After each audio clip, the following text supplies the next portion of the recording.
What up, y'all? So there's a really serious matter that I want to bring into the room. That is my outfit. Please applause.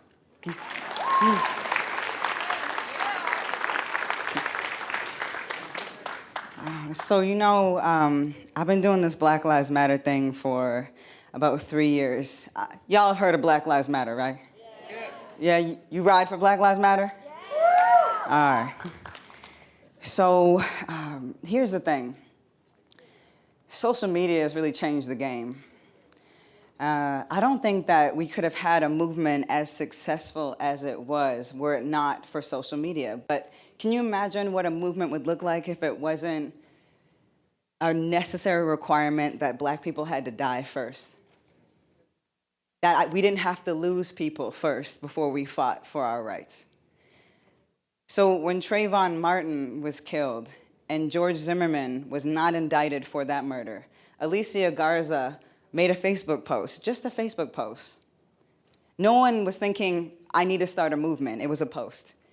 And Patrisse Cullors saw that and said, there's something really powerful about these 3 words, Black Lives Matter, just 3 words. And she put a hashtag on it, and it took an entire year for, I think, the world to really grasp what that meant. And so when Mike Brown was killed in 2014, suddenly everyone in the world was using the hashtag Black Lives Matter. I was in Toronto, and we were having a solidarity protest for Mike Brown. And Jermaine Carby, a 33-year-old Black man, was killed in the process. It reminds me of the 90s here when the 5 officers who beat Rodney King were not indicted. And way back in the 90s in Toronto, when I was just a little kid, there was also a solidarity protest that was happening. And 2 days before that protest happened, a 22-year-old Black man was killed, shot twice in the chest. Raymond Lawrence. So some people inherited wealth, and some of us inherited the struggle. And then we got to figure out what we're going to do with it. So now we have this movement 3 years in, and we have some things we have to do, because revolution isn't just the ending of something, it's the beginning of something else. And how many of y'all heard about the no DAPL protest, the Dakota Access Pipeline? How many of y'all heard about that? Yeah, big that up.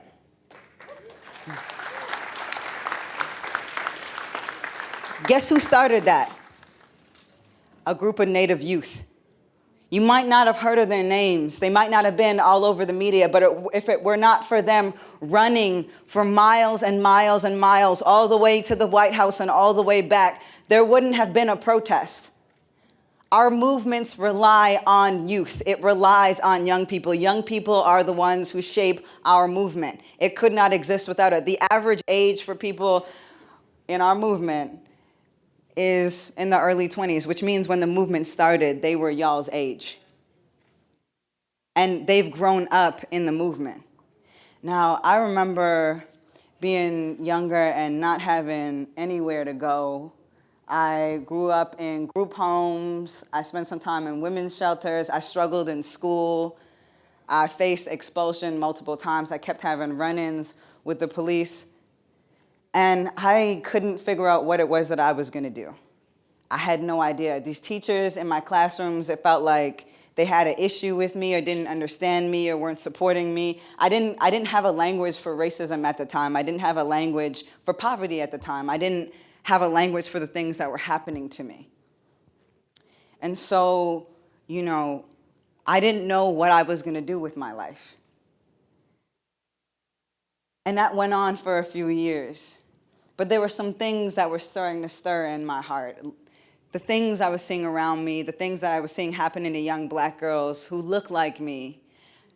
I knew something was wrong. It wasn't right. And so I started to read a little more, ask a few more questions, kick it with different people, and I suddenly found myself in a group of people who called themselves organizers. I said, what's an organizer? It's like an activist, or what is that? I'll tell you something about activism. It doesn't build character, it reveals it. Sometimes we don't have to get into this work for the most noble of reasons. The people who are in And at the front lines of this movement are people who have been disenfranchised their whole lives, people who didn't come from wealth, didn't come from stable homes, didn't come from a really strong academic background, but they found themselves in the movement. And the movement came empowered by them. And because of things like the movement, they were able to maybe have a different relationship to education, to have a different relationship to people, sometimes to even build bridges in homes that didn't feel like homes when they were growing up. So I know that a lot of the movement is what you see on the front lines, you see in the newspapers and in the media. Oh, Black Lives Matter did this and Black Lives Matter did that. Well, we did, we did shut that shit down. Well, they have their stuff on it. A number of times. They're going to stay there. But there's so much more in it than that. There is so much more in it than that. And now, where are we at? There are 14 black girls missing in D.C. I don't see that in the media. And there was a national emergency meeting that took place. And there was a local emergency meeting in D.C. And you know who showed up? Only black people. What happens when a movement fights for everyone, but we don't often see people fight for us? We have got to change the landscape, and we can change the landscape because we already have. And so again, this movement is only successful if we can hand it off to y'all and y'all take it and decide what it needs to be and what it's going to be. So peep this, right? I'm a feminist. And if I'm doing this right, y'all all will be feminists by the time you leave this room. So I'll tell you this story. I remember I was in Charlotte. So part of my job for BLM is when things are popping off in a certain city, I go out there and I help build some structure around it. So, I go out in Charlotte. Keith Lamont Scott had just been killed. You want to know why he was killed, this black man? He was reading a book in his car. That's it. Our movement exists because we don't believe that people deserve to die for leaving their home. We don't believe that people deserve to die for walking down the street. We don't believe that people deserve to die because they're having a mental health crisis or because they had priors or because of the friends that they kick it with. We are a movement that exists because we believe that people do not deserve to be executed. So here I am now in Charlotte, and we just shut down this highway, and our arms were linked, and the SWAT team and everything else was there. So they beat us with their batons and pushed us with their, shields, and they were pepper spraying us. So I lost my homie, right? So we were together. Well, pepper spray. How many of y'all have been pepper sprayed? Okay, when you get pepper sprayed, those that get sprayed together stay together. So, here we are, and I can't see, I can't find my homie anywhere. And my face is burning. And, they had we had again tried to shut down this highway, so we're getting pushed up this, on this underpass. So I couldn't find her. And so I'm now, I can hear the commotion behind me, and I can feel that I have to move up. I just have to keep moving up. And some dude is like, yo, is that a female? I think a female is injured. I'll be a feminist all day, but I was like, yep, that's me. You can come get me. It's not about what you call yourself, it's about the practice. Feminism doesn't mean anything if there aren't actions. So if you believe in any kind of justice, if you believe in any kind of freedom, if you believe in any kind of form of liberation, then you're a feminist whether you call yourself that or not. If you fight for people, if you believe in fighting for people, you are a feminist. Black Lives Matter is an intersectional feminist movement. That means that we believe that all forms of life and all people deserve a chance, a quality of life. And I'm thinking of this James Baldwin quote. How many of y'all know about James Baldwin? All right. I'm doing my job right because you're going to know about James Baldwin by the time you leave this room. James Baldwin is a queer black author. He's gone now, but his work lives on. He just was featured in this movie/documentary called I Am Not Your Negro. But there's a quote that matters a lot, and there's a quote that might be helpful for some of y'all in some of these classrooms when you're like, there's something wrong with the way that I'm being approached or the way that you're challenging me and I can't figure it out. He says, we can disagree and still love each other unless your disagreement is rooted in my oppression, denial of my humanity, and right to exist. So we can disagree. We can disagree on the way that black people should get free, but we cannot disagree on the fact that black people should be free. We can disagree on the ways that we feel like we need to fight for immigrant justice, but we cannot move together if you don't believe that immigrants deserve justice.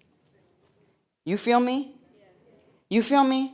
So all these times when you felt that rattling and that stirring in your chest or that tightening, all those times when you knew that somebody was saying something that was off, but you couldn't figure out what it was because they were challenging somebody's humanity.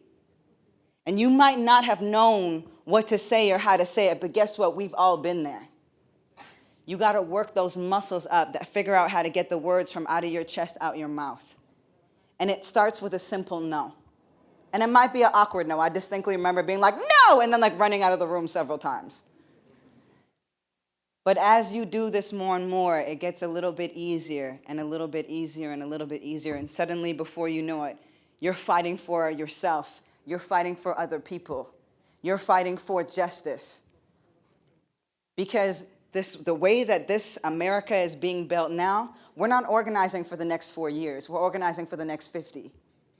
The implications of what is happening right now.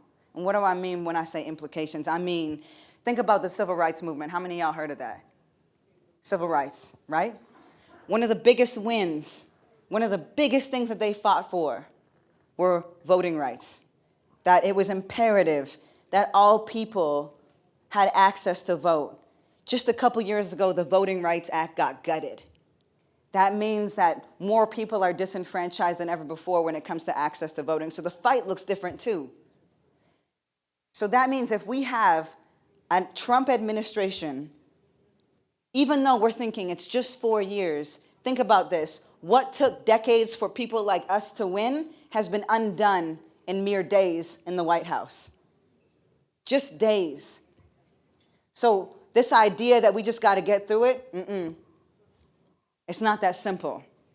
That means every single one of y'all have to be paying attention to what's happening, because whether or not it's impacting you now, it's impacting your family. It's impacting your moms. It's impacting your uncles. It's impacting your friends. Y'all might not be talking about it, but it is. Don't wait to fight for justice. You don't have to. Don't wait to advocate for yourself in the classroom. If you don't know what to say, go home and think about it. Talk to your homie about it. If your homie doesn't support you, find some new homies. And go back into that classroom and let them know what's up. Because I'm telling you, if it wasn't for this movement today and this time that we were in, what was happening in Spring Valley High for a decade when black kids were being beaten by a police officer in that space, were it not for social media and the movement now, we might not have known about it. 10 years that officer was doing that. And all it took was a couple of weeks of pressure for a movement to come together and shut that shit down. And I'm all about that. I'm all about shutting it down if it's not working. If it's not working, we don't have to take it.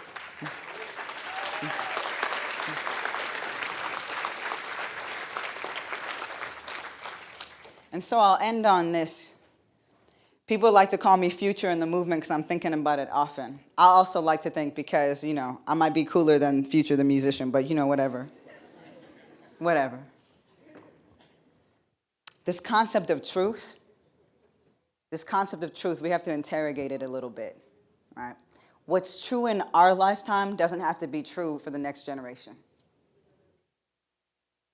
At one point, everyone believed the earth was flat, and that was the truth. I mean, some people like B.O.B. still do, but don't worry about that. He tripping. At one point, everyone believed the earth was flat, and that was true. And anybody who spoke against that, what was my homie's name? Galileo? I feel like we would have been homies. Everybody believed that. Except for this dude who said, nah, something's wrong with this. And you know what? They threw him in jail. They left him there. And then suddenly they realized that, maybe the earth is not flat. Maybe it's something else. But it took someone to question it. It took someone to challenge the notion of truth itself. I'm going to tell you something about truth.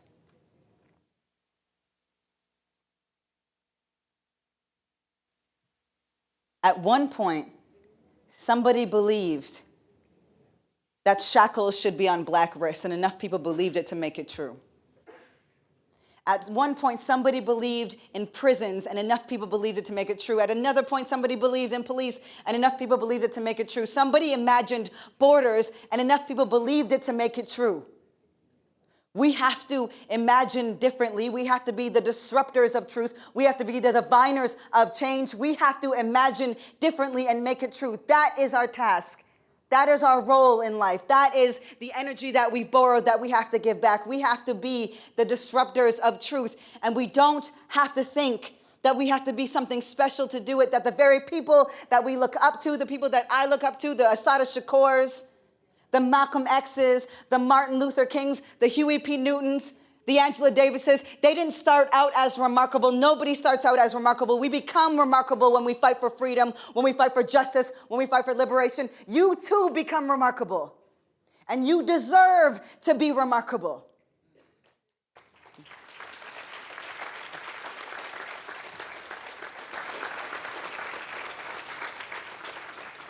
I'm going to tell you the quote that we close all of our meetings with, all of our protests with, all of our rallies with, all of our marches with, is something that everywhere and anyone who is in the larger movement for Black lives, anywhere in the world, and I've been around enough of it to know now, we end with an Assata Shakur quote. Assata Shakur, freedom fighter, Black Panther, escaped custody from the police and is now living in exile in Cuba. Just as last year, or 2 years ago rather, they've increased the bond for her on our FBI's most wanted list. So this is someone who literally gave up her freedom to an extent for the movement. But she is an example for us all. She's also only 5'3", which is what I am, so don't underestimate this condensed awesome. So I'm going to say it, and y'all are going to repeat after me, okay? It is our duty to fight for our freedom. It is our duty to win. We must love each other and support each other. We have nothing to lose but our chains. It is our duty to fight for our freedom. It is our duty to win. We must love each other and support each other. We have nothing to lose but our chains. It is our duty to fight for our freedom. It is our duty to win. We must love each other and support each other. We have nothing to lose but our chains. I believe that we will win, y'all. I believe it. I believe it. I'm going to walk off this and you're going to chant with me. I believe that we will win. I believe that we will win. I believe that we will win. I believe, more. I believe that we will win. I believe that we will win. I believe that we will win. I believe that we will win. I believe that we will win. I believe that we will win. I believe that we will win. I believe that we will win. Thank you, y'all. Put your hands together for Janaya Khan, a.k.a. Future.